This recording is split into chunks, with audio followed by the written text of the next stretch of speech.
Et bien Luis Enrique se félicite de la qualif. Ese es mi papel como entrenador, gestionar el grupo y gestionar. Mon rôle en tant qu'entraîneur, c'est de gérer la tension.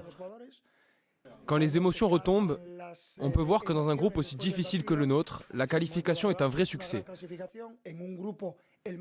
On est encore en vie, même si beaucoup nous voudraient morts.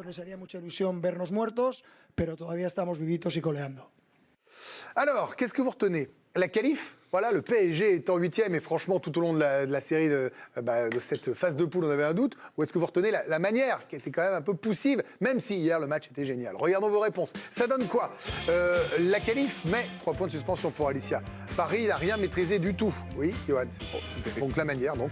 La qualif pour Olivier Bossard, la qualif pour Karine Galli, la qualif pour Jérôme Alonso. Et les deux, bien sûr, Raphaël, fidèle à vous-même. L'un est lié à l'autre. Bien sûr, ça vous arrange bien dans ce cas-là. Joanny Castel dit bonsoir. Bonsoir. Je vais commencer avec vous. Oui. Franchement, si on décorrèle le résultat, la passion, le supportarisme, le club français, entre le scénario, le match, les sauvetages, les actions, l'intensité, c'était un super match de foot. Mais alors, est-ce que c'était le cas là-bas? Oui, en plus, le stade ne gâche rien, parce que pour le coup, le Signal Iduna Park, c'est une expérience exceptionnelle. Il y avait beaucoup de supporters du Paris Saint-Germain, il y en avait 800 d'attendus, je pense qu'ils étaient un peu plus. Honnêtement, ils ont donné de la voix. Les supporters du Borussia Dortmund, c'est fantastique. Il y avait une atmosphère particulière, ça sentait la poudre. Avant le match, on le sentait. La veille, voilà, les joueurs étaient déterminés. Ça allait dans tous les sens. Ça n'a pas forcément plu à Luis Enrique, qui n'aime pas ces matchs de ping-pong. Mais nous, dans le stade, on a pris beaucoup de plaisir. Il y a de la frustration parce qu'il y a des ratés, il y a des ratés des deux côtés, il y a des beaux arrêts de Donnarumma, mais ça ressemblait à un match à élimination directe de Ligue des Champions. C'était pas un match de phase de poule. Comme un 16e.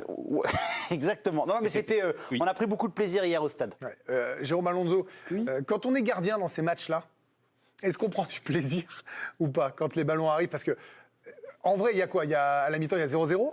Oui. S'il y a 3-1, 3-2, ça joue sans problème. Hein. Évidemment, on comprend du plaisir parce que quand on est gardien, parfois, tu as ces fameux matchs où tu ne touches pas le ballon et tu as un arrêt à faire. Et c'est évidemment plus simple, entre guillemets, pour nous, d'être sollicité tout de suite et de flamber. Et Donnarumma, il aime ces matchs. En fait, il a très peu de déchets quand il y a beaucoup d'arrêts. Vous verrez rarement Donnarumma se déchirer. En fait, c'est pas son point faible. On en reparlera un jour ou l'autre. Forcément. Je sais, c'est quand il a du temps pour réfléchir. Mais là, regardez hier. C'est ce que vous m'avez appris. C'est ce qui m'a appris. Et donc hier, je pensais à vous. C'est souvent gentil. à vous, Greg. Ça m'inquiète. Ce qui nous arrive, Jérôme. Mais c'est vrai que hier, typiquement, je détiens l'addiction qu'on avait avec Greg la semaine dernière. Hier, les 2 arrêts qu'il fait extraordinaires, c'est les arrêts où c'est l'instinct tout de suite. Quoi. Tu vois, il n'y a pas de réflexion là. C'est la qualité naturelle. Et franchement, on l'a déjà dit, sur ces phases-là, l'un des 2-3 meilleurs du monde. Honnêtement, sur ces phases-là, si c'est pas le meilleur. Donc oui, ce match-là... Et alors pourquoi vous retenez la qualif, puisque vous avez la parole et que je vous tiens? Très rapidement, parce que franchement, avec ce qu'ils ont montré à l'extérieur pendant toute cette campagne-là, mis à part hier soir, franchement, on oublie la séquence. Je veux dire, contre Newcastle au Parc des Princes, à 10 secondes près, tu y es pas. Le scénario d'hier et le match d'hier et l'avant-match d'hier, c'est pas pareil quand même. Donc le scénario... Sauf que dans le contenu, je trouve que le Paris Saint-Germain a été davantage en maîtrise et aurait davantage mérité de s'imposer face à Newcastle que face au Borussia Dortmund, où là, les 2 hommes du match, c'est Warren Zaïre-Emery et Donnarumma. Ça veut dire que t'as concédé encore plus. Quand Newcastle, il mérite au Parc, évidemment. Mais il y a une chronologie du match qui fait que t'as pas tué le match. Dans le scénario. Et tu ne tues pas le match, et finalement, ce qui te sauve, c'est un penalty plus que tombé du ciel. Donc oui, tu aurais dû, mais tu l'as pas fait. Ça veut dire qu'il y a un petit miracle quand même. Et hier, t'as Maignan. Écoutez bien ce que je vais vous dire. Tu vois, donc, vous voulez les chiffres? Je veux le chiffre invraisemblable. On veut le chiffre. Je sais que vous avez ce chiffre. Alors, c'est le chiffre de la campagne. Alors, c'était pas forcément ce que j'avais prévu de vous donner, mais c'est sur l'inefficacité offensive de ces 6 matchs de poule. C'est pas ça. Ça, c'est les qualifications et un paradoxe. Ça, c'est bien. 12e qualification consécutive en 8e de finale. Et c'est seulement 8 points de prix. C'est le plus faible total. Voilà. Sur l'ensemble de la phase de groupe, Paris a tiré 106 fois au but pour seulement 9 buts marqués. C'est un but tous les 11 tirs et demi, 12 tirs pour cette équipe du Paris Saint-Germain, avec en moyenne 38 ballons touchés dans la surface adverse par match. Par match. 38 ballons touchés dans la surface adverse par match. C'est énorme comme ça. C'est énorme. Et 106 tirs. C'est vraiment énorme. C'est surtout, alors je sais pas si c'est... Et d'ailleurs, Luis Enrique dit, c'est pas grave, moi, le réalisme ne gêne pas. Oui, mais d'ailleurs, c'est pour ça, je sais pas si Raph a envoyé les chiffres après le match à Luis Enrique, mais ça a été une des premières réponses du coach espagnol, parce que forcément, on lui a posé la question sur cette incapacité à marquer. Il a dit, écoutez, moi je suis pas inquiet là-dessus. Il est inquiet du manque de maîtrise, du manque de contrôle de son équipe. Je pense que Johan en parlera vu son ardoise. Ça, on sent qu'il s'agace sur le banc. Il est constamment en train de s'enguirlander avec Marquinhos, notamment sur les circuits de relance où il est pas du tout satisfait. Mais sur la proportion de son équipe à se procurer des occasions, il a insisté là-dessus. Il est extrêmement satisfait. Il préfère avoir ça plutôt que de ne pas avoir d'occasion. On entend souvent les attaquants ou les entraîneurs dire l'important c'est de se créer des occasions. Après, les mettre, c'est encore autre chose. Le problème, c'est que tu as Colomboigny devant. Donc, on va y revenir tout à l'heure. On va écouter Luis Enrique qui fait le bilan calmement de cette épopée européenne. Que a lo largo de todos estos 6 partidos que hemos jugado en Champions. Je suis très content car dans ces 6 matchs de Ligue des Champions, nous avons toujours montré la même idée, l'idée de gagner. Il n'y a pas eu un match où nous n'avons pas été offensifs, où nous n'avons pas créé plus de chances que nos adversaires, ce qui me fait dire que nous avons des ambitions. Le problème, c'est qu'il y a 11 nouveaux joueurs, un nouveau staff, un nouveau centre d'entraînement. Tout est nouveau. Je pense qu'en février, nous serons beaucoup plus forts. Y no tengo ninguna duda que en febrero vamos a ser mucho más fuertes. Ouais. Alors, on vient d'écouter Luis Enrique, qui est plutôt satisfait. Johan Rioux, je vous pose la même question qu'à Géraud, parce que j'ai cru comprendre que vous avez passé une soirée de foot de dingo. Voilà, extraordinaire, c'est votre mot. Oui.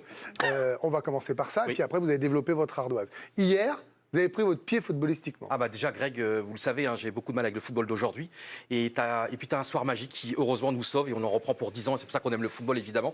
Voilà, j'étais dans mon lit, tranquille. Et puis en plus, j'avais décidé de ne pas avoir le double écran et de ne pas avoir Internet. Donc c'est ma soirée a dépendu de Paul Choucriel qui commentait le match sur Canal+, en disant, voilà. Et donc à la 33e minute, il nous annonce finalement but de Newcastle. Donc tu as Paris qui est éliminé comme le dernier quart d'heure à Dortmund. Après, on attend. Et donc, en fait, c'était une soirée extraordinaire parce que tu as 53 milliards d'occasions. Tu as un stade absolument extraordinaire. Ça ne dépend même pas de toi. Et moi, c'est ce que j'adore dans le football, c'est que là, le Paris Saint-Germain, ils ont dépensé des milliards. Tu as vu, Luis Enrique est un entraîneur extraordinaire au niveau tactique. Mais finalement, ça ne joue pas à la tactique, ça se joue pas à comment tu joues au foot. Ça se joue sur, Newcastle qui menait 1-0 devant 60 000 personnes. Newcastle, c'était bon. Newcastle allait se qualifier. Et Newcastle qui a les mains qui tremblent. Et Newcastle qui prend 1-1. Après, tu as Maignan qui sauve, alors que là, c'était le 2-1 pour Newcastle. Paris était au bord du ravin. Ça se joue à rien. Un demi-genou de Mbappé aussi. Hein. Oui, mais ce que je veux te dire aussi, c'est que quand même, Newcastle ne doit pas perdre contre Milan. Newcastle mène 1-0. L'affaire, elle est pliée. Et après, et c'est ça qui est génial, rien ne s'est passé comme prévu. Et moi, ce que j'adore dans le football aujourd'hui, on nous vante, tu sais, vraiment la tactique. On regarde 800 matchs pour préparer une rencontre. Mais en fait, tout ça, c'est volé en éclats. Il n'y a plus de tactique, il n'y a plus que des hommes, il n'y a plus que des tripes, il n'y a plus que de la chance, il n'y a plus qu'un ballon qui rebondit. Tu as eu l'occasion extraordinaire aussi, à un moment donné, on parle passé, Adeyemi. Tu vois, il y a l'arrêt du gardien et après, il rate inexplicablement. Et moi, ce que j'aime finalement, c'est que quand je dis Paris n'a rien maîtrisé, c'est que ça ne dépend pas de toi, ça s'est joué à Newcastle. Et n'oublions pas le pénalty quand même. Là, l'UEFA a quand même dit que le pénalty contre Newcastle était totalement bidon. Non, ils n'ont pas dit ça. Ils n'ont pas dit ça. L'arbitre de la VAR, non, Johan, ils n'ont pas dit que le pénalty. Non, l'UEFA n'a pas communiqué. Ils ont juste dit qu'ils ne feraient pas le match suivant. Ils n'ont pas fait un communiqué. Non, mais c'est pas pareil. Non, mais il faut que j'explique. C'est déjà arrivé. Non, mais à quelques heures après le match, Étienne Moiti, qui est quand même un extraordinaire journaliste de l'équipe, il a fait un papier énorme. Il a dit clairement l'arbitre de la VAR qui a accordé le pénalty s'est trompé. Et donc, ils ont dit à l'arbitre, ils l'ont appelé, tu dois arbitrer ce soir, je ne sais pas où il devait arbitrer. Ils ont dit, tu ne feras pas le prochain. Mais on va pas revenir sur Newcastle. Ils lui ont dit, tu rentres, mais ils n'ont pas mis un communiqué en disant, il y a eu une incompétence de la part de notre arbitre. Il n'y a pas besoin de communiquer, en fait, c'est gros comme une maison. Mais je comprends que vous soyez malheureux pour Newcastle. Mais Johan, restons sur le PSG. Là, sur la qualif d'hier, sur la non-maîtrise, moi, ce qui m'intéresse, un peu comme dans vos explications, c'est ce côté tout fou. Ils ne sont pas assez rigoureux. C'est déjà, Paris n'a pas gagné hier. Déjà, Paris, finalement, pouvait avoir son dessin entre les mains, gagner d'or. Ils n'ont pas marqué ce deuxième but. Ils n'ont pas marqué. Et moi, on parle beaucoup des occasions du Paris Saint-Germain, mais Donnarumma, il fait un match extraordinaire. Royce, il te fait encore un match. Mais Royce, il aura 50 ans, il sera toujours aussi extraordinaire. Et moi, j'ai trouvé pourquoi Paris a été brillant hier aussi. Pourquoi Paris a été brillant? Parce que Dortmund te laisse jouer. Dortmund, même, a un système de jeu qui te permet d'être brillant. Parce que Dortmund aussi, c'est ouvert aux 80, c'est la campagne dans les Côtes d'Armor, c'est-à-dire que c'est magnifique. Dortmund a rendu le match fou aussi. Dortmund a rendu le match fada. Et finalement, et moi, en fait, c'est pas tant. Si, c'est une critique quand même, parce que tu as quand même 8 misérables points sur 18. Là, c'est vraiment Cosette. C'est très compliqué.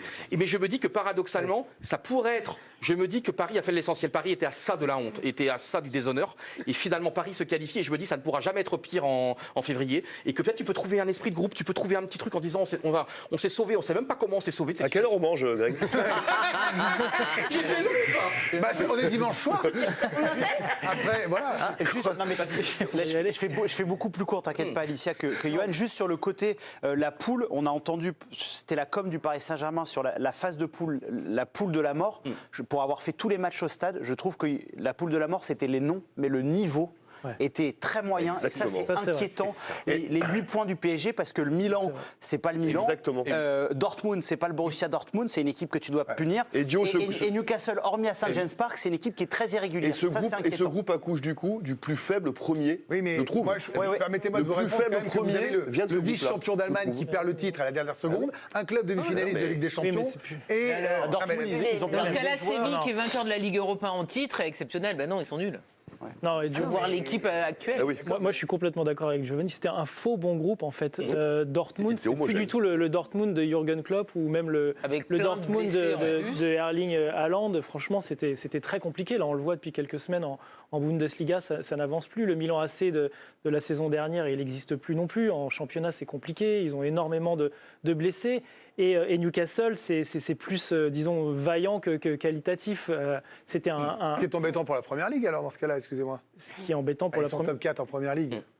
L'an dernier, ils sont... Ah oui, l'an dernier, non, mais pareil, pour toutes les Après, autres équipes. ils ont eu mais ça a beaucoup quand de même- malchance, il y a eu beaucoup de Au blessés. parc, Il y ils a jouent avec l'affaire Tonali, il y a eu des Au parc, trucs, ils jouent avec la Youth League, quand même. Oui, mais c'est. Ben oui, justement, et ils sont meilleurs que le PSG. mais bien sûr. Non. Pas au parc. Pas au parc. Pas meilleur. Pas au parc. Bah, justement, il y a eu moi, je trouve qu'il y avait un esprit collectif à Newcastle. qui a Le été fantastique. penalty imaginaire ou pas imaginaire comme vous voulez, en tout cas, Newcastle avait marqué dans le jeu, eux, et après ils tenaient. Après, tu peux être en difficulté sur un match, mais tu tires. Le PSG, s'ils n'arrivent pas à marquer des buts, c'est pas la faute de Newcastle ou de qui que ce soit, c'est la faute de Luis Enrique qui n'aime pas les buts, visiblement. Il aime plus la maîtrise. Et pour Alicia, revenir à notre question initiale, si on retient la qualif ou la manière, effectivement, bien sûr que la qualif, c'était l'essentiel.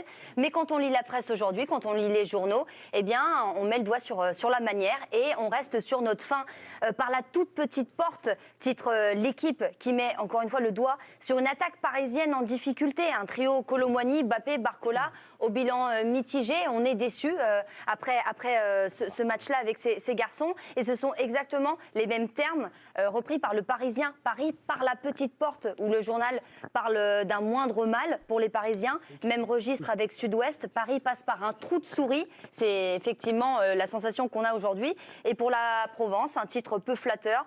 Paris qualifié s'en sort grâce au Milan.